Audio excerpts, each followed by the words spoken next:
Salvien voit qu'Onégèse habite maintenant au centre de la ville, à côté du quartier royal. Des thermes privés à la romaine, en pierre, avec piscine, salle froide et chaude. Touche sa grande maison. Les ambassades sont logées dans des résidences non loin de cette maison et peuvent profiter des thermes. Romulus et Tatule passent beaucoup de temps dans la famille d'Oreste et restent souvent couchés dans sa maison. Arrive Attila avec sa suite. Comme dans tous les cas les plus solennels. Il est accueilli par les jeunes filles, habillées de robes blanches en tissu fin qui portent un dais sous lequel passent avec des chansons les autres filles, par groupe de 7. Les jeunes filles portent des gilets élégants et de hauts chapeaux en fourrure précieuse. Elles saluent Attila et sa nouvelle jeune femme, leur souhaitent du bonheur. Et vont ensuite devant le cortège. Les habitantes de la capitale accueillent la procession avec des cris joyeux. Quand Attila passe devant le perron d'Onégèse, Aïta, la maîtresse de maison, s'incline et salue l'empereur qui arrête son cheval. Elle lui propose d'accepter un repas. Attila y consent aimablement et deux guerriers hissent devant sa selle une table en argent avec de la nourriture et restent des deux côtés en soutenant les pieds de la table. Attila mange et boit sans descendre de son cheval, remercie Aïta et part vers son palais. Le même soir, Maximin, Priscos et Salvien sont invités à dîner par Aïta, la femme d'Onégèse. Assistent au dîner beaucoup de nobles huns et des étrangers. Salvien est étonné et flatté de ce qu'Aïta était au courant de son arrivée et n'ait pas oublié leur rencontre il y a plusieurs années. Elle lui demande « Avez-vous vu Oreste, votre ancien ami ?»« Oui, nous avons un peu parlé cet après-midi. Il est très content de l'arrivée de ses parents et sa femme rayonne de bonheur. Il m'invite demain à dîner. J'attends Onégèse demain matin. » Il était dans la capitale de la Eunie orientale avec Élaque et devait déjà rentrer. Malheureusement, Kérékao est très malade et Élaque a décidé aussi de venir pour voir sa mère. À propos, je vous présente le docteur Eudoxe, qui est arrivé de Gaule. Il fait tout pour aider notre impératrice. Salvien regarde attentivement le docteur et celui-ci sourit. « Je vous connais. Vous rappelez-vous nos conversations à Arles il y a 20 ans? J'ai dit alors que je voudrais un jour discuter avec Attila. Vos récits m'ont beaucoup impressionné. Et maintenant je suis ici. » L'officier se renfrogne. « J'ai entendu dire que vous êtes devenu un des chefs des insurgés. » Eudoxe objecte.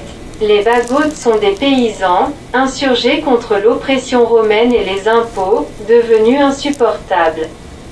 J'ai vécu en effet beaucoup d'années parmi eux et contribué à l'organisation d'une vie normale dans les régions libérées.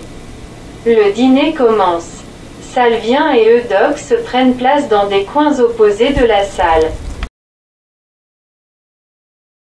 Le matin suivant, curieux, Priscos va se promener en ville.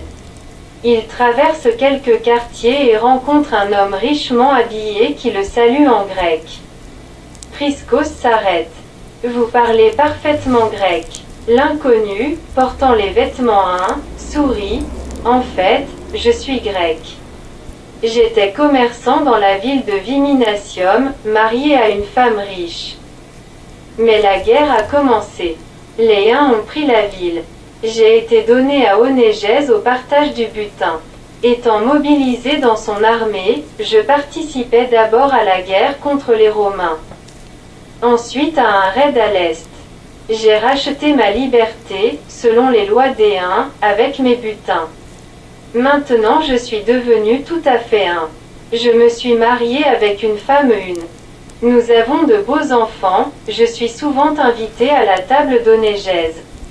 Ma situation actuelle me plaît plus que mon ancienne vie de commerçant romain. » Priscos est très frappé par ces propos. « Ce n'est pas vrai. Pourquoi pensez-vous comme ça ?» L'inconnu explique. « Je mène maintenant une vie sans souci.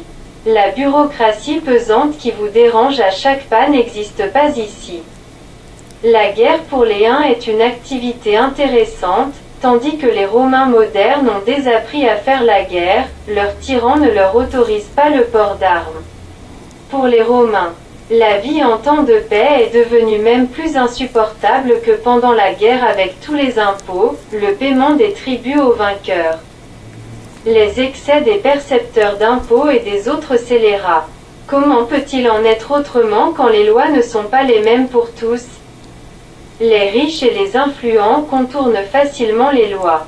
Les pauvres ou les faibles, qui ne savent pas les finesses des lois et les formalités, ne peuvent même pas éviter une punition injuste. Beaucoup d'entre eux meurent de désespoir, ruinés par des procès judiciaires sans fin. Je suis particulièrement indigné du fait qu'on doive acheter la justice. Quel que soit le crime fait contre vous, vous ne pouvez pas obtenir justice sans corrompre les juges et les huissiers. Priscos commence à prouver l'inverse. Je trouve au contraire que le droit romain est bien fait. Les lois sont obligatoires pour tout le monde, l'empereur lui-même doit les respecter et même un esclave peut s'adresser au juge. C'est normal qu'il faille payer le travail des juges et des avocats. La lenteur de la procédure est presque toujours justifiée. Le jeune diplomate se montre tellement éloquent, que son interlocuteur ému tombe presque d'accord avec lui. En effet, la législation romaine est juste et poursuit des buts louables, mais, dans la réalité, elle est souvent déformée ou mal appliquée par des fonctionnaires et des juristes malhonnêtes. Ceux qui sont au pouvoir ne pensent pas, depuis longtemps, comme leurs ancêtres. La conversation s'interrompt car un serviteur d'Onégèse vient annoncer à Priscos que son maître est arrivé. Le jeune diplomate prend précipitamment congé de son interlocuteur et revient à la résidence de l'ambassade apporter une importante nouvelle à Maximin. Aïta a montré à Onégèse les cadeaux des Romains et a expliqué que l'ambassadeur Maximin l'attend avec impatience, pour parler d'urgence d'un message personnel de l'empereur Théodose. Intrigué, Onégèse vient lui-même voir les Romains. Le comte Maximin lui expose en termes très diplomatiques la proposition étrange de Théodose qu'Onégèse devienne l'arbitre de la paix entre l'Empire des Huns et l'Empire romain d'Orient. Priscos est étonné par la vitesse et la brutalité de la réaction du ministre hun d'origine grecque. Je ne peux pas être un arbitre neutre. Est-ce que votre empereur espère que je trahirai Attila à cause de mes origines ou pour de l'argent? Non, on ne peut pas tout acheter et vendre, comme il le pense. Je suis devenu depuis longtemps un hun. Ma femme et mes enfants sont des huns. Pour rien au monde je ne pourrais négliger les intérêts de mon souverain qui m'a donné une si grande confiance pendant toutes ces années. Les Romains sont déçus. Priscos pense, peut-être, tout simplement, Onégèse a-t-il peur de manifester sa sympathie pour nous? C'est bien étrange. Car ne vaudrait-il pas mieux pour ce Grec d'aider ses compatriotes à ce moment difficile afin de revenir ensuite avec honneur à Constantinople que de passer tout le reste de sa vie avec ces barbares? Comment ce Grec si éduqué, un représentant de la grande civilisation ancienne, peut-il trouver intéressant de vivre chez les Huns avec des coutumes si différentes des nôtres?